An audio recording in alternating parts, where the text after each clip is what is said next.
Hey there, amazing animal adventurers! Welcome back to the channel where we learn all about the coolest, weirdest, and most surprising animals on the planet. Today, we're talking about an animal that's sneaky, smart, and super curious. It's furry, it has tiny hands, and it looks like it's always wearing a bandit mask.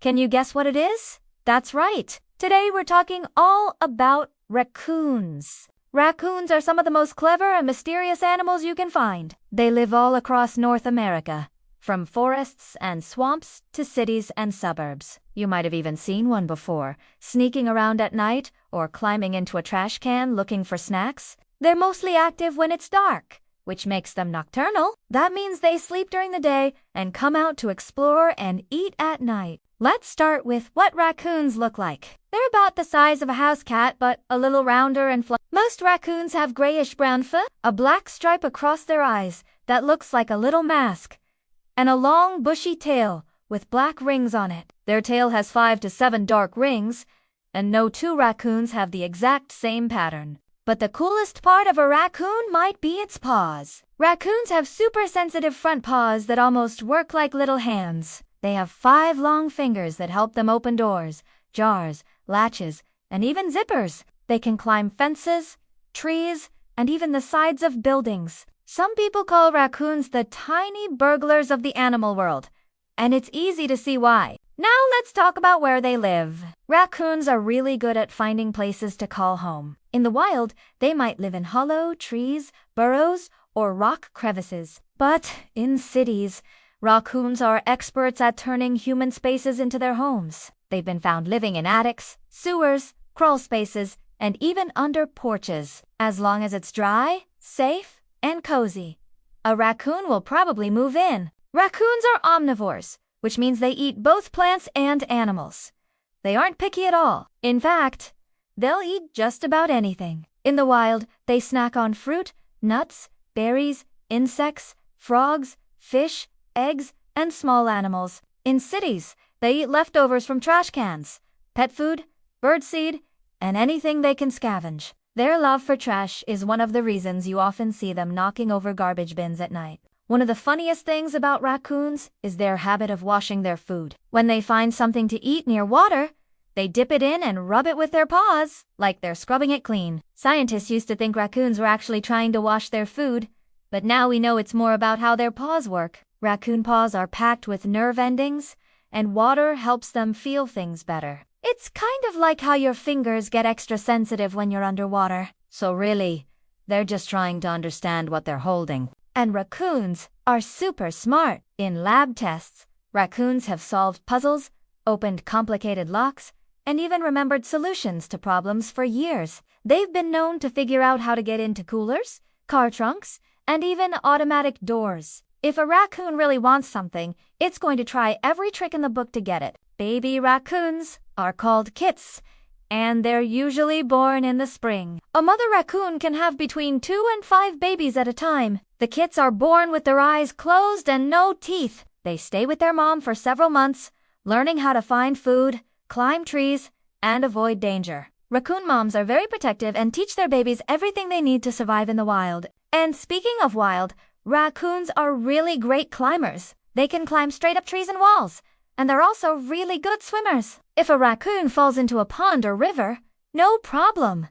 It just paddles its way to safety. Their strong legs and sharp claws make them great at escaping predators and exploring new places. You might be surprised to learn that raccoons don't hibernate like some other animals. Instead, they go into a light sleep called torpor during the coldest parts of winter. They might stay in their den for days or even weeks if the weather is really bad, but they'll come out whenever it warms up enough to look for food. Their thick fur helps keep them warm, and they build up fat during the fall to help them survive until spring. Now let's talk about communication. Raccoons don't speak like humans, but they have lots of ways to communicate with each other.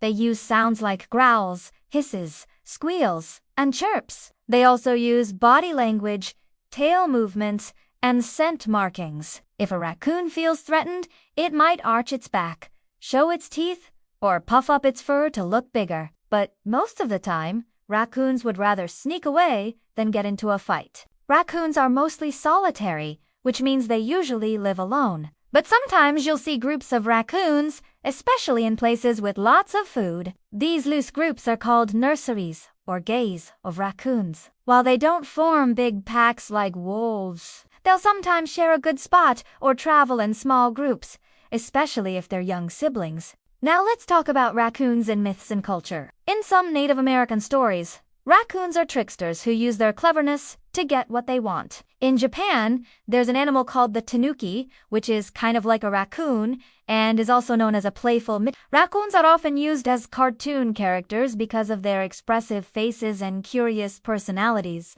Some people keep raccoonies as pets, but this can be tricky. Raccoons are wild animals and can be unpredictable. They need a lot of space, attention, and things to do. In many places, it's actually illegal to keep a raccoon as a pet without a special permit. It's always better to admire raccoons from a safe distance and let them live their wild lives where they belong. Sadly, raccoons do face some dangers. They can get hit by cars, become sick from eating trash, or catch diseases. It's important for people to secure their garbage, keep pet food indoors, and never try to feed or touch wild raccoons. They might look cute and cuddly, but they're still wild animals and should be treated with respect. But raccoons are survivors. They've adapted to life in forests, farmlands, and big cities. They're curious, intelligent, and always ready to learn something new. They're part of our natural world, and the more we understand them,